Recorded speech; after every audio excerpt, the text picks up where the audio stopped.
zaman ошондой болуп калды. Жашалма door. Кедейлер бай болом дейт, байлар Кудайга жетем дейт. Бүт бардыгы жашалмага door өтүп кетти. Курсагы ач болсо да токмун дейт.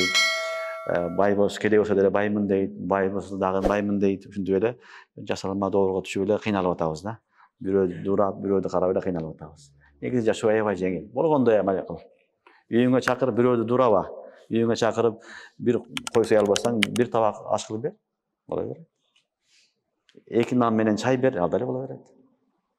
Пайгамбарыбыздын доорун карасаңар, сахабалар доору ушундай болгон. Абу Талха разыяллаху анху айтат, бир күн келсек, пайгамбарыбыз саллаллаху алейхи вассалам ашка экен дейт. Жүзүнөн көрүнүп турат дейт. Анасы разыяллаху анху жөнөтөт. Хадисте келет.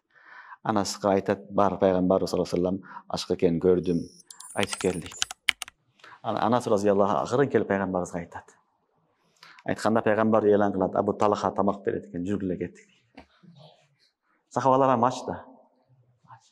Ушундай пайгамбар ушундай болот. Көрдүңөр, өзү курсагым тойсо бол деген жок.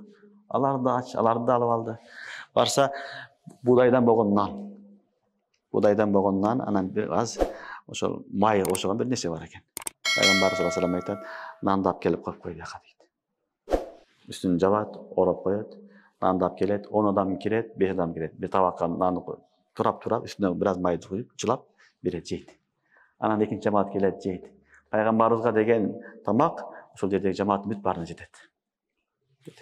Расулуллахтын мужизасы. Көрдүңөрбү? Ошон үчүн адам качан кыйналат? Адам бирөөдү дуурап, бирөөгө жетем деп ойлогондо. Бул дүйнөдө эч качан бирөөдү эршибегиле, бирөө дуурабагыла. Ар бир адамдын тагдыры башкача, ар башкача. Баардыгы бирдей боло албайт. Бирөөгө жеткенге сен жете албайсың. Түшүнүңөрбү? Алла Таала ар кимге ар кылдуу рызык берген, ар тараптан берген. Ошон үчүн ар ким өзүнүн рызкысына ыраазы болсун, ошого ыраазы болуп жашай бергиле. Акылбы? Бирөөдү ээрчи, бирөөдү карап, ошондой болом деп кыйналбагыла. Азыр доор ушундай доор. Бүт баардыгы байы да, кедейи да, кары да, жашы да ушул фаланчы ушундай кылды, мен да ушундай кылышым керек дейт. Ушундай той беришим керек дейт. Ушундай үй салышым керек, ушундай машина алышым керек, ушундай кылышым керек деп эле кыйнала берет. Жок. Алла субхана ва таала тагдырды жазганда ар түрлүү жазган.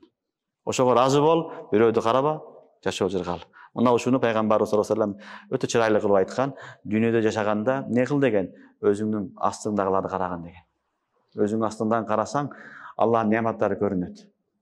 Үстүңдү карай берсең, сага эчтеке көрүнбөйт. Ошон үчүн байларды карап жашап эмес, астыңдагыларды карап жашаш керек.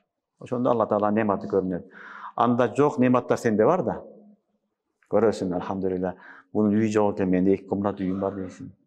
Бул жөө жүрөт экен, менин кичинекей болсо да машинам бар дейсиң. Туурабы? Бунун бут кийими жок экен, менин бут кийимим бар экен дейсиң. Ошон үчүн ар дайым жашоонун тартиби дүйнөдө өзүңдүн астын карап жаша. Ошондо Аллага шүгүр кыласың. Ошондо Аллахтын неаматтары көрүнөт. Байларды карай берсең, кыйналасың. Сен эң кымбат нерсе алсаң дагы бир бай келет да андан кымбатыраак нерсе алып коет. Жакшыраак нерсе алып коюшу мүмкүн. Ага жетемин деп эле кыйнала бересиң. Аллага шүгүр кылбайсың. Шүгүргө товфик болбойт. Ал эми динге келгенде тескериси. Динде жарыш кыла деген. Ва фи залика фальятанафасил мутанафисун. Жарыш кыла деген.